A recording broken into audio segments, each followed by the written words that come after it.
Well, welcome to question 101 of the Secunda Secundae. The topic for this lecture is piety, and I am Dr. Thibault. So we are on to our new section, a part of the cardinal virtue of justice, and that is piety. So we just spent uh, 19 chapters on religion, giving God God's due, and now we're looking at piety, which is giving our family and our country its due.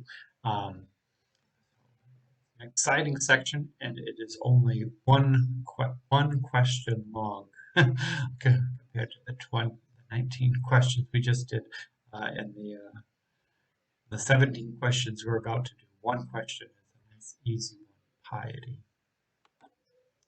You'll also notice that the gift of piety will be further along as well.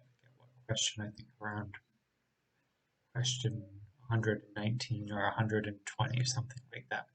So piety extends to particular people. Piety really means faithfulness. Right?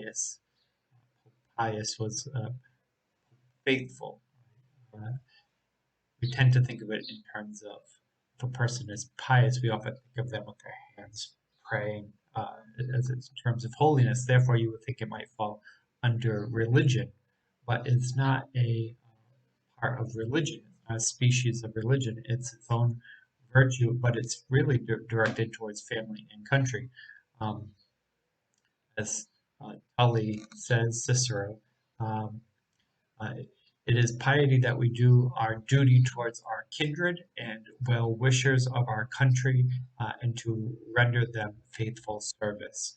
Um, Now, highest honor goes to God, who's the supreme excellence, who's supremely excellent. But second goes to family and to country. St. Thomas, throughout this section, frequently talks about worshiping family, worshiping country. This is a bit jarring, probably really jarring to Protestants, but even very jarring to Catholics as well. But the worship we're using here is not the worship we used in the section in religion. In religion, uh, we were talking about latria, right? Latria is the highest worship owed to God.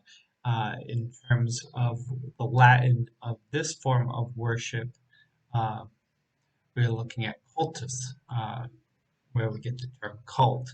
Um, you could look quickly at kind of definitions sometimes referred to religion in some sense, but really cultus in the Latin means care. So if uh, one has a cultus for something, one cares for it. You care for the shrine, you care for um,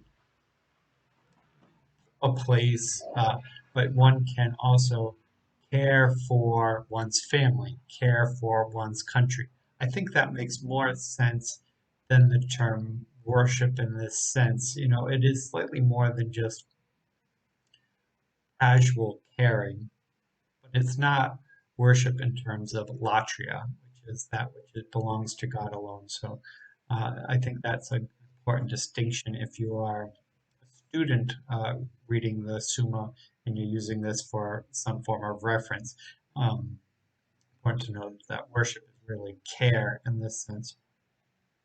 Worship due to God. And in this line, from his response to objection one, St. Thomas is using worship to God, the cultus to God. Care due to God involves the lower forms of care due to country and family. So the greater includes the lesser. So if you worship God properly, you will care for your family and care for your country properly. When we have our proper ordering of things, everything else falls into place. But you start with the greatest first. You start with the worship of God first. And then call back in my college days of retreat, we did an exercise where we had a jar and we had big rocks and little rocks, and sand and water and all this stuff, and you had to try to fit it in the jar, and it really wouldn't fit if you started with the sand and then the rocks, and then finally the big rocks wouldn't fit in. But if you put the big rocks in first, and then the smaller rocks, and you shake it around, and then the sand, and you shake it around, and then the water, you could fit everything in. And the point of the exercise was, if you start with uh, the big things first, right? If you start with God first, there's room for everything else. If you start with the little things, then there's no room for God.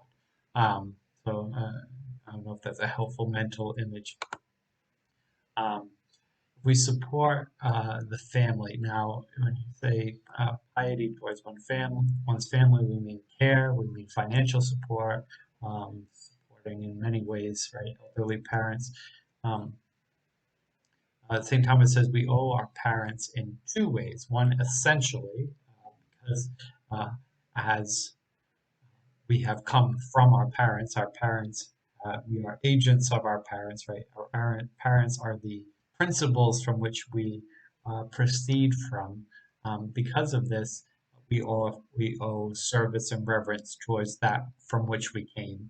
Um, um, which is also why we give reverence and service towards God, because God is also from whence we came. So first we proceed from God, and then through our parents we proceed. So we owe both uh, reverence and service towards our parents and to God because of this. Now, accidentally, we can also owe something to our parents, and that's more in terms of physical support or financial support, but this is only accidental. So um, you don't owe money to your parents just because you're not just constantly sending money to your parents. But if they happen to be poor and they need it to survive, then yes. So it's accidental to their situation, right? Not all parents need financial support. Thomas actually says the opposite is true. A parent, when you give birth to a child or you father a child, you have a commitment for the rest of your life to take care of that child, even when they become adults. Um, you know, to be a parent is a full-time, a lifetime commitment to care, and might not always be financial support of a child, hopefully not, but that there would be that relationship of a father to a son or a mother to a child um, should be to help guide them throughout their life. You guide them one way in their teenage years, a different way in their 20s, a different way in your 30s. But parents have gone through those age groups themselves. They've gone through those relationships themselves, of marriage and parenthood. And it's their role for throughout their whole life to to lead and to be a patriarch in a sense. It's not just getting a child to 18 years and then saying goodbye. Well, maybe we'll see each other again. That the relationship maintains a lifetime. That's the goal. Whereas a child is not bound for the rest of their lives to lead their parents, right?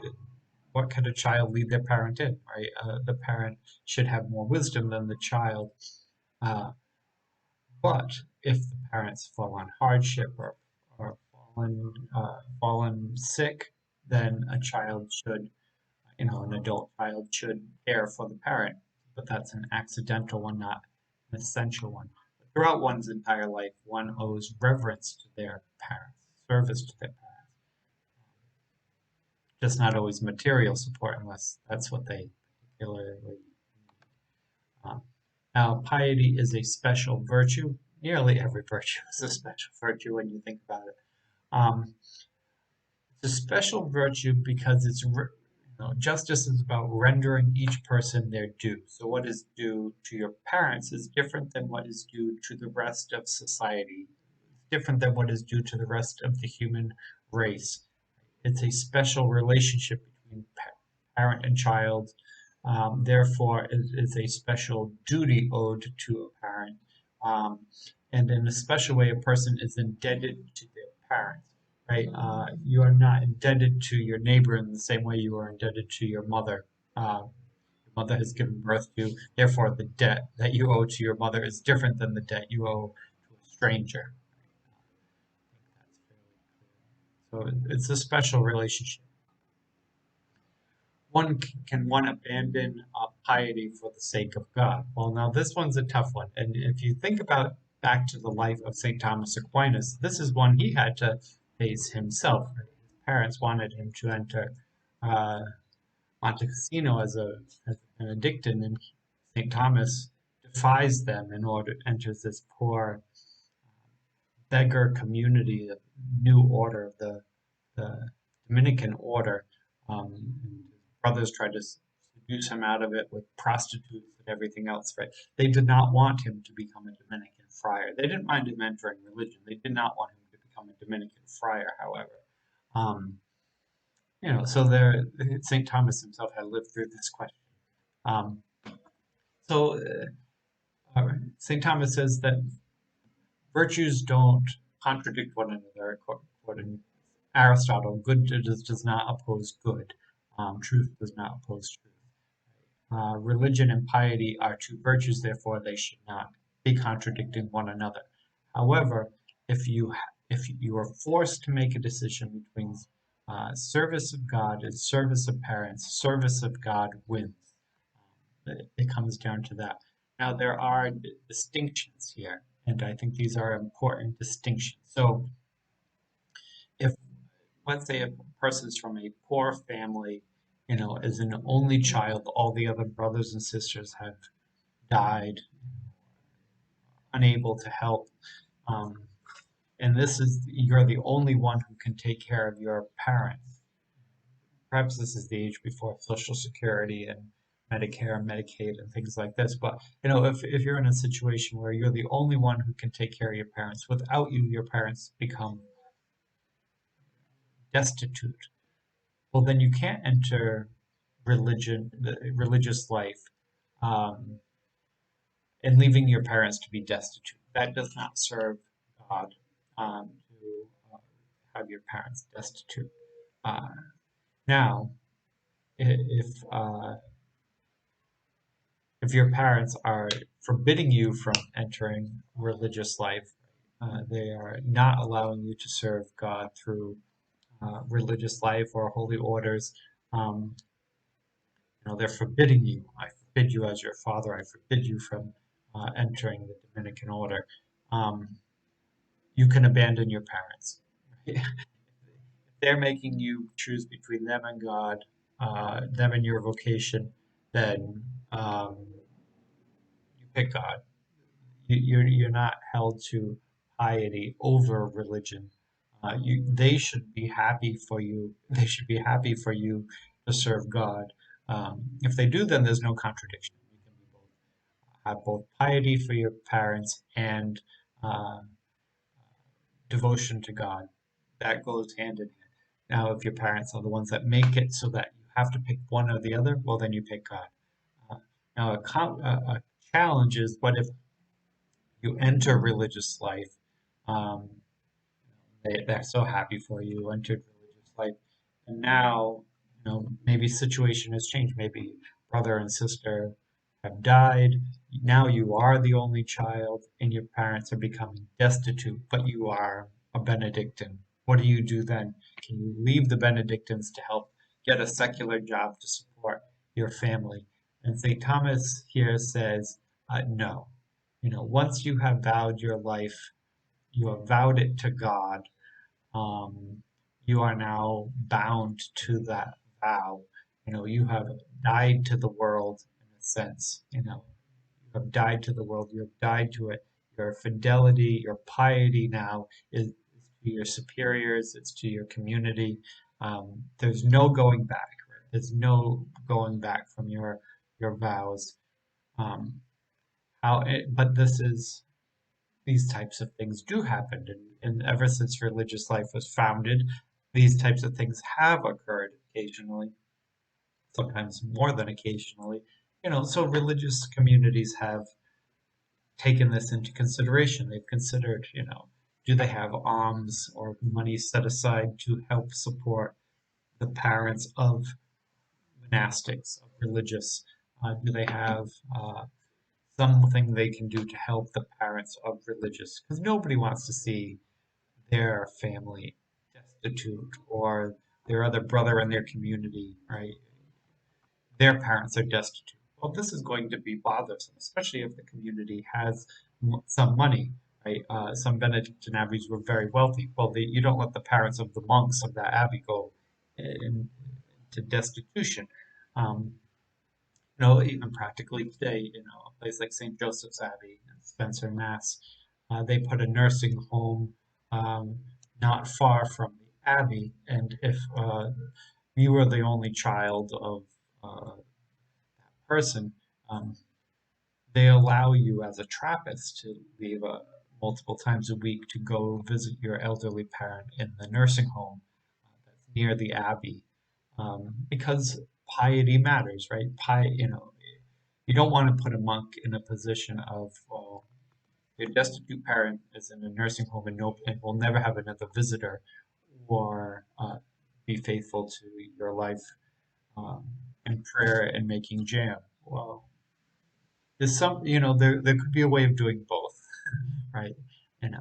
Even the Carthusians can visit with their family for 1 week out of the year. The goal isn't to try to separate yourself from your piety. Now, in conclusion, piety extends to family and countrymen. St. Thomas also said, friends of your countrymen, right? So your country and the friends of your country, your allies, which hopefully is most people. Right? It really should be most people. But there is a reverence that is due. There is service that is due. Um, and at times is even financial and material support owed uh, out of piety. Piety is a special virtue because it's a special relationship between a child and a parent. Um, and one can enter religion and still have a sense of piety. Um, and if it becomes a contradiction, it depends on who's creating the contradiction. The parents are doing it purposely, then you can abandon them. If it's because of need, because you're a poor family, small family, then you should try to worship God whilst while taking care of your family, which is an important part.